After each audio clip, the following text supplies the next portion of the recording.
नमस्कार दोस्तों, welcome back to your channel Open Ocean. Thank you once again for everything.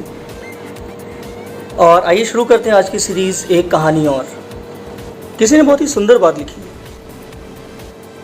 डुबोया है तो साहिल पे खड़े रह के इंतज़ार न कर, डूबा हूँ तो बहुत दूर निकलूँगा। दोस्तों, ये बात है इतिहास के पन्नों से 1948 की। वर्ल्ड वॉर 2 ख़त्म हो चुका था और ओलंपिक्स की तैयारी हो रही थी।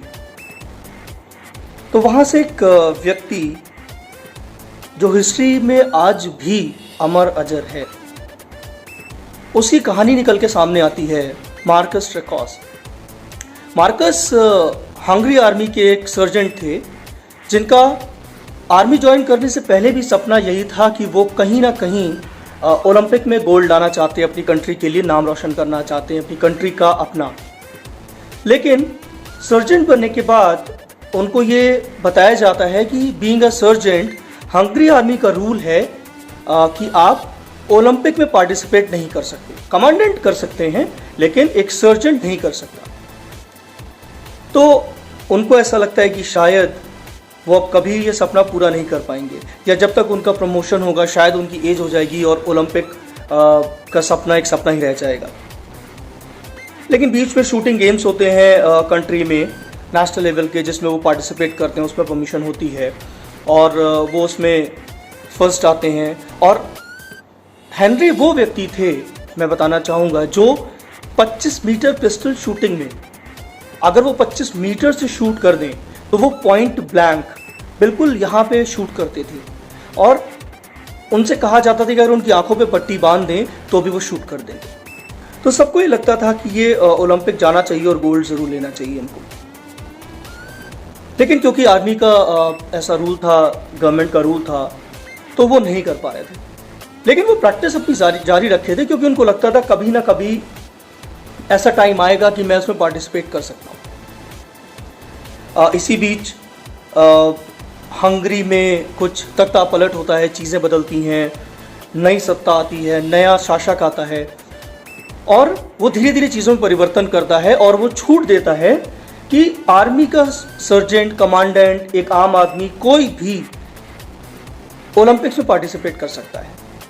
ये सुन के हेनरी बहुत खुश हो जाते हैं कि चलो अब मुझे मौका मिलेगा 1940 ओलंपिक्स में पार्टिसिपेट करने का। 30 के आसपास उनकी एज थी उस वक्त।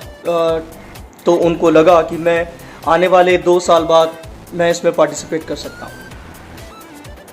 लेकिन तभी वर्ल्ड वॉर 2 छिड़ जाता है और सारी आर्मी डिविजन्स को, बटालियंस को अलर्ट पे किया जाता है।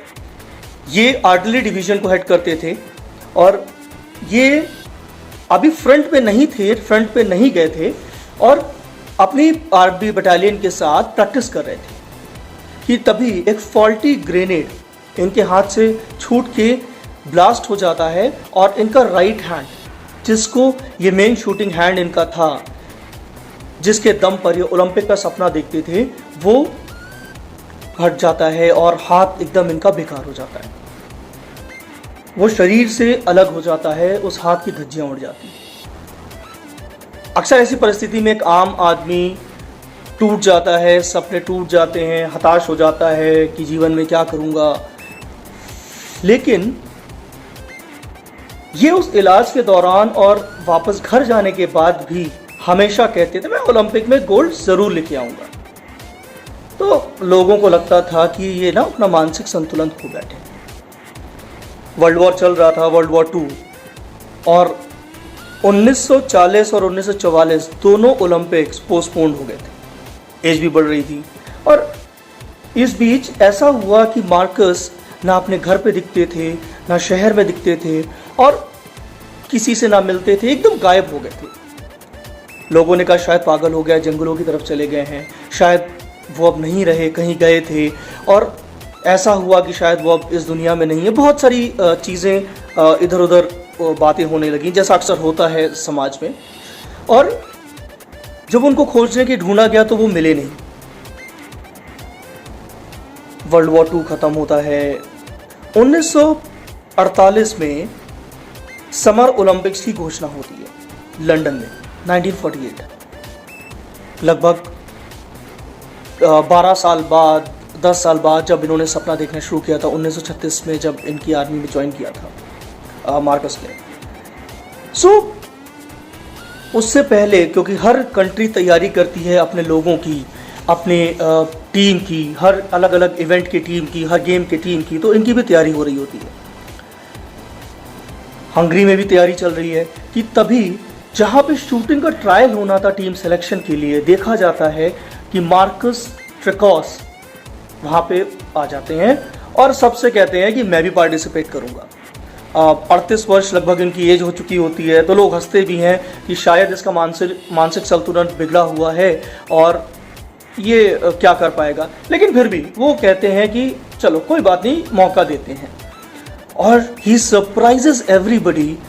10 मीटर और 25 मीटर पिस्टल शूटिंग में वो 10 के 10 सिलेक्शन राउंड में, जो शूटिंग के राउंड्स होते हैं 10 राउंड्स, उसमें .0 पे हिट करते हैं अपने लेफ्ट हैंड से। अब सबकी बोलती बंद, सब भौचक्के कि ऐसा कैसे हो गया, लेकिन क्योंकि हेनरी का एक रुतबा था शहर में पहले से, सब उनको जानते थे, तो सब उनके जज्बे को सलाम करते हैं और उनका पैरा ओलंपिक्स के लिए सिलेक्शन होता है और वो टीम के साथ जाते हैं। 1948 में वो अपना पहला गोल्ड जीतते हैं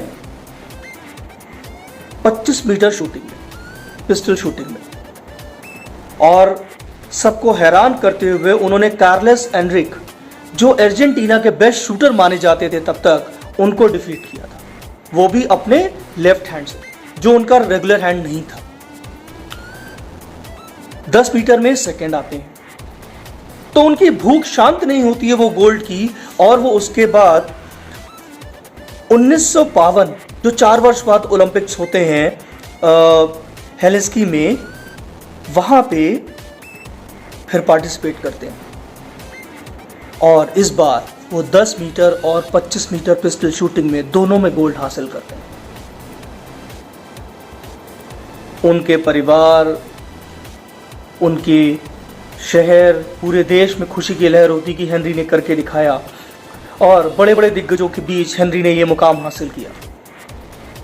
अब जब वापस आते हैं